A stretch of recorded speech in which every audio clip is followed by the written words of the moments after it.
بسم الله الرحمن الرحيم. This episode is number 4, and after I introduce the idea of Khalifa, what it means, it comes important now to talk about why this Khalifa or human exists, and the relationship between human and the other thing around him. To do that, we have to look from the position human being in. Of course, we know we have the universe, but the universe is, for us, is limitless. It's too big. But what we know, there is a space within that universe, I would call it the human world, which consists of the earth we live on, and the heavens or the atmosphere around the earth we are living in. Then,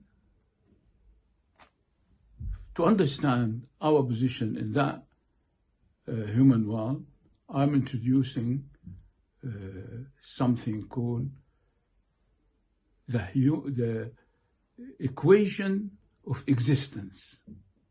Not only human existence, but whatever around him in the human world.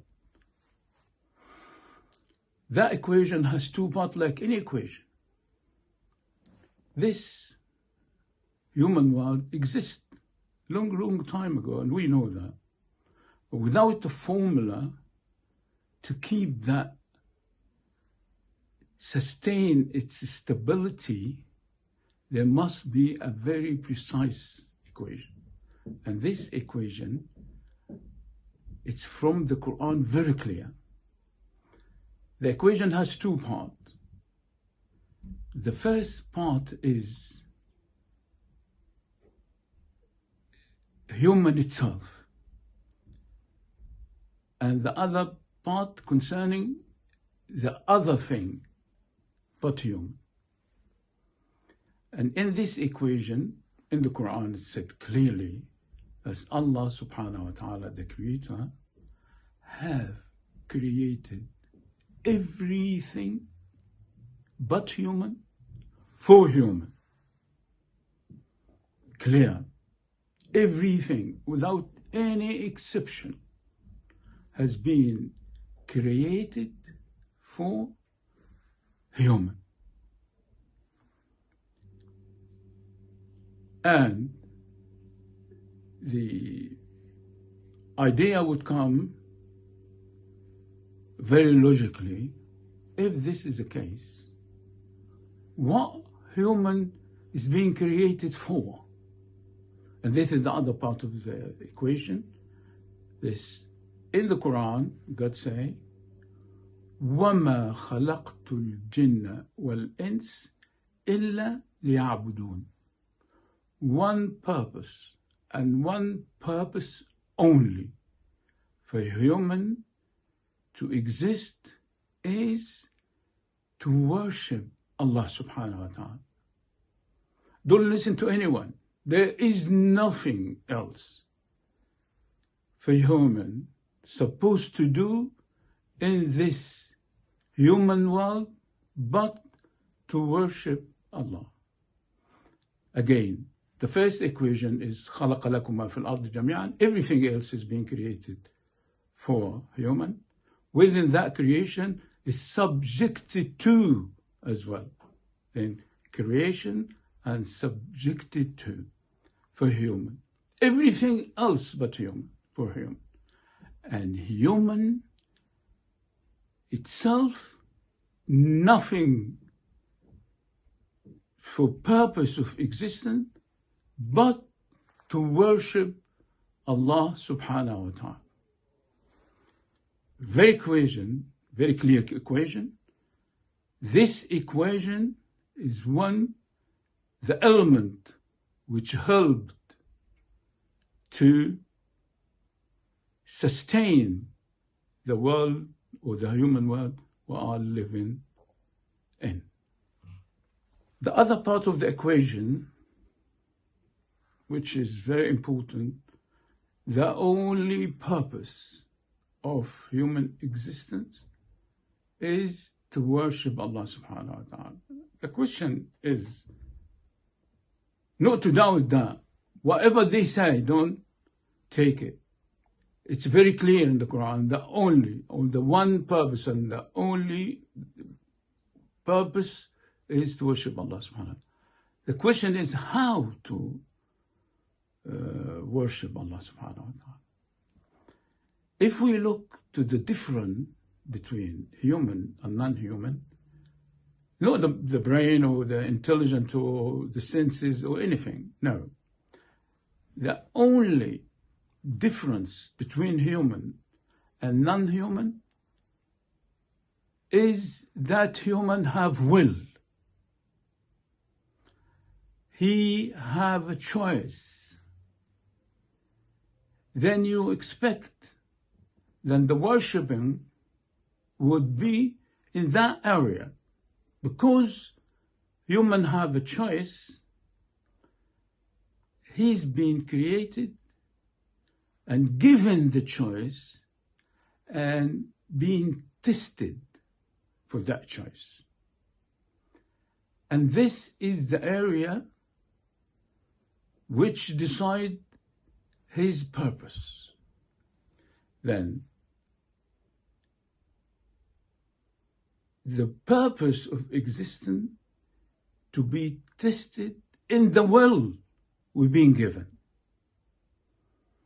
Because this is the only difference between human and non-human.